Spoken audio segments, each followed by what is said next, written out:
Salutations everybody, it is Matty here today with a Cyberpunk 2077 discussion video. Today we're getting into the very tough topic of whether or not Cyberpunk 2077 received a downgrade compared to the last time we saw it in 2018 with 48 minutes of gameplay. Now if you did notice some changes in the 2019 gameplay, you wouldn't be wrong. Even CD Projekt Red has admitted to some changes and some notable ones at that. So we're going to be going over some developer comments as well as some side-by-side screenshots. I'll give my thoughts at the end, so let's get this started with the side-by-side screenshots, which I believe are more artistic changes. We can see on the left is the 2018 version versus on the right, which is the 2019 version. And the 2018 version, I believe, is a lot more visually appealing. It screams Cyberpunk to me a little bit more. The presentation is more on par for what I think of with Cyberpunk, but meanwhile on the right, it's more of a brown overtone and looks vastly different, but there aren't features stripped away. Even when we look at the character creation, we can see the side-by-side images here, and the way they're presented on the left I think looks a lot more appealing, but on the right those same options are offered just with different sliders and approaches to it. Also, CD Projekt Red has mentioned that this is not the finalized character creation menu, that they will be adding more options, because I remember complaining about the hairstyle count in this game and someone actually corrected me in my video, so that is good news. But for now it is artistically different. Now I don't think that would earn the term of downgrade. Changes like this happen all the time, and I don't know if it's optimization or if they just thought this was a better look for the game, or if it was to fit the tone for Pacifica, which was a lot more drab. But here's an actual change to some of the RPG systems in Cyberpunk. Now we see on the right the brand new introduced system of Nomad, Street Kid, and Corporate in our backstory. But meanwhile, on the left in 2018, when we were selecting our backstory, we were able to pick a childhood hero, whether it was Johnny Silverhand, who's a major part of the main story, Morgan Blackhand, or Sabird Arasaka. Meanwhile, we could also select a key life event, which was the death of a sibling, you ran away from home, or your first big kill, and why you were in Night City in the first place, which was unfinished business, an ex-lover was in town, or you had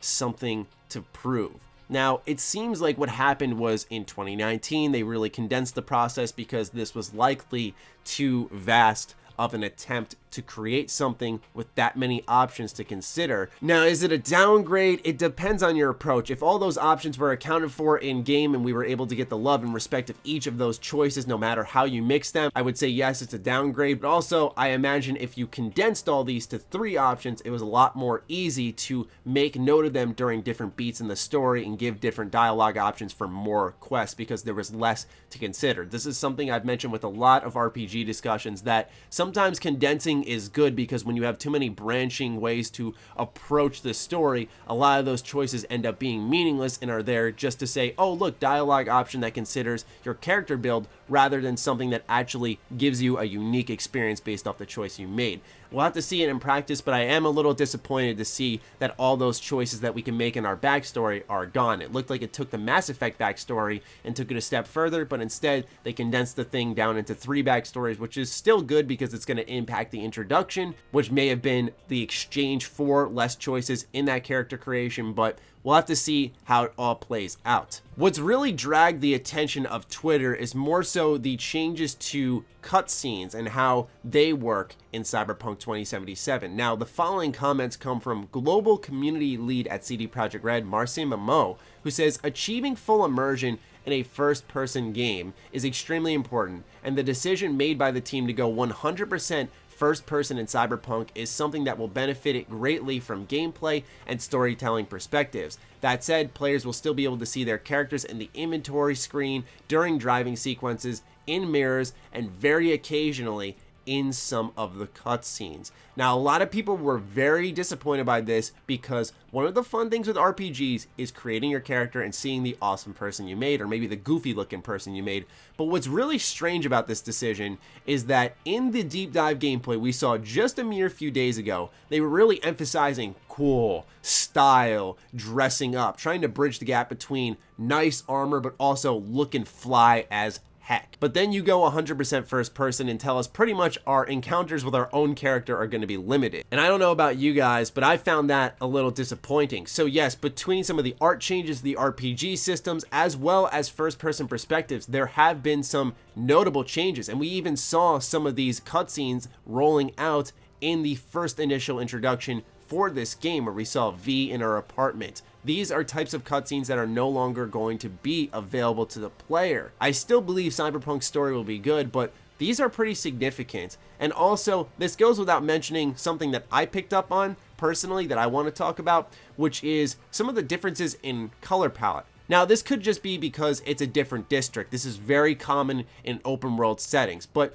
it seemed like a lot of Cyberpunk's latest gameplay, even in some more rich areas, was desaturated compared to what we saw in the initial reveal. I could be looking into it too deep. I'm not going to say for sure. It's just something that I picked up on, and it could be a result of just showing off Pacifica, which is a very rundown area. So changing the color palette up a little bit to match the vibe of that area is a smart design choice, but I'd have to see the full game or at least another district to note if there is a difference there. In the terms of visual downgrade, it's always hard to tell, especially with the way that CD Projekt Red presented this gameplay, because they took a normal video, compressed it down for a stream, and then a lot of people were ripping that stream and then uploading it onto YouTube, which then also compresses the video. So essentially a lot of uploads of this gameplay visually downgraded the game twice over. I don't think this will be a bad looking game by any stretch. I feel like if we're going to start visiting the visual department, we're going to start circling back to that whole discussion that happened with Spider-Man PS4 and the puddle gate, and how that was one of the most ridiculous things I ever saw, because that is still widely considered now one of the best looking PS4 games, whether or not that puddle existed. But when it comes to Cyberpunk, I think a lot of the compression of the internet really did harm it, which is maybe why they also took the shorter route. But then again, that's just my personal perspective, but it does look a little bit worse, and I think that is due to that video compression. Now for my thoughts. All in all, it is disappointing to see some changes like this. I think the decision to go full first person is one that they may end up regretting, because it's always nice to see the character you created. They're sort of taking the route of the Outer Worlds, which a lot of people also disagreed with, which is you can get all this cool armor and weapons and customization, but the only time you see your character in that game is when you have your menu up and you're adding equipment to them. So it's all based in your imagination. Now, I know running a game in first and third person is considerably tough, and it changes how it performs and what you can add in the terms of levels and enemies and NPCs on screen. You have to consider all of that at all times when a player could be in third person in one level versus when he's in first person in that very same level, and how everything will run. I totally get it. But when it comes to cutscenes, I don't know why they wanted to make them as infrequent. But I can't say I'm entirely surprised by these changes. A lot of what Cyberpunk initially presented was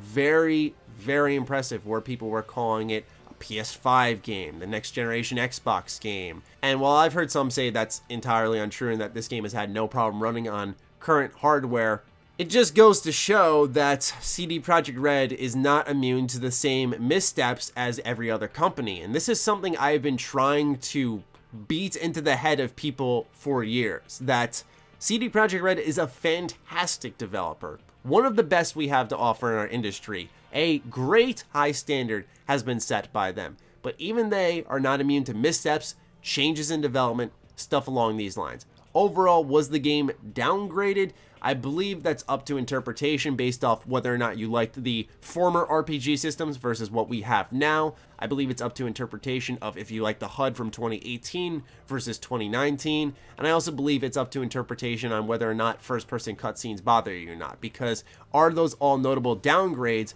if, for example, in the first-person cutscene, we're still getting the same cutscene we would have gotten in third person, it's just a different camera perspective. At the end of the day, no content would have been cut. I think the only notable change really comes in the form of RPG systems. I think that one was the most disappointing for me, because that's what I care about with this game. If this game looked like crap, if it was a 16-bit RPG, I don't care. I just want a good RPG from CD Projekt Red. That's all I'm looking for, but I don't want to speak for everybody. Also, I just feel obliged to throw in there, in case anybody from CD Projekt Red stumbles across my lovely video here, that consider for the future not doing a montage style delivery of Cyberpunk gameplay for 2020, we'll say. Now, the reason I'm asking this is because I think a lot of people got excited about Cyberpunk because it felt like our first look into this game was very transparent. And then when you have a montage style video and there's a lot of changes in there, it starts to feel like something's being hidden there. Why show 48 minutes of gameplay initially and then condense it down to 15 and call it a deep dive? It sounds like compensation. I think the reason people were really rallying around your company is because they were excited that the first look at one of their most anticipated games of this generation was complete transparency, and it didn't seem to mimic that action the second time around. Now, I don't think it was intentional, but I am going to say that keep this in mind for the future. You don't have to give us as big of a look, but the 15-minute edits, look, I mean, people were saying from E3, Gamescom, and so on that the spoilers that they danced around weren't even that significant, so take it as you will, but look, that's just my take on it, and I'd like to just put it out there. I just wanted to tackle this somewhat tough topic because I know a lot of people are very passionate about CD Projekt Red and the games they make, so I'd love to hear from all of you now. I'm going to pass it your way in the comments down below. Fire away, ladies and gentlemen. Other than that, follow me on Twitter, follow me on Instagram. Those links are in the description down below, along with my Patreon. Do consider supporting that as it fuels all the content I create here. Stay sexy, stay active. I love you all. Peace.